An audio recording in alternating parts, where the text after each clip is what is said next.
Big boss 7 fame పల్లవి ప్రశాంత్ షోలో గెలిచిన తర్వాత చాలా హడావిడి చేశాడు. దీంతో పోలీసులు అరెస్ట్ చేసి జైల్లో పెట్టారు.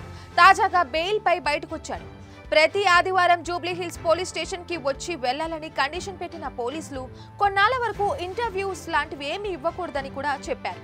ఇదంతా పక్కన పెడితే ఈ రైతు బిడ్డ తనకు జరిగిన విషయంపై కొంతమందిపై రివెంజ్ తీసుకోబోతున్నట్లు టాక్ అయితే వినిపిస్తోంది.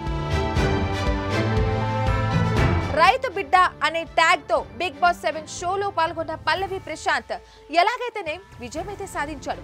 అయితే డిసెంబర్ 17న ఫినాలే అయిపోయిన తర్వాత అన్నపూర్ణ స్టూడియో బయట ఇతడి ఫ్యాన్స్ అందరూ కూడా చాలా మంది వచ్చారు. దీంతో ముందు జాగ్రత్తగా పోలీసులు ప్రశాంత్ ని వేరే రూట్ నుంచి వెళ్లిపోమని చెప్పారు. కానీ ప్రశాంత్ పోలీసుల మాట కూడా లెక్క చేయకుండా తిరిగి అక్కడికి వచ్చాడు. దీంతో అతడి అభిమానులు రెచ్చిపోయారు.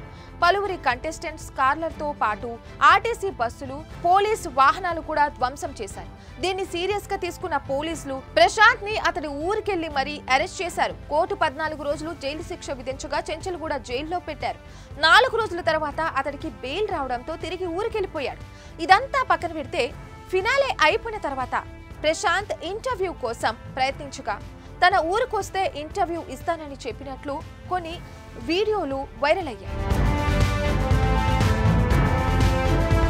తీరా సదరు యూట్యూబర్స్ ప్రశాంత్ ఇంటర్వ్యూ కోసం అతడి ఊరికి వెళ్ళగా చాలాసేపు వెయిట్ చేయించి తమని నిర్లక్ష్యంగా వెళ్ళిపోమన్నాడని కొందరు సోషల్ మీడియాలో చెప్పుకొచ్చారు. అయితే తాను అలసిపోవడం వల్లే ఇంటర్వ్యూ ఇవ్వలేకపోయారని ప్రశాంత్ తీరిగ్గా వీడియో ఒకటి పోస్ట్ చేశాడు. కానీ అప్పటికే జరగవలసిన నష్టం అయితే జరిగిపోయింది.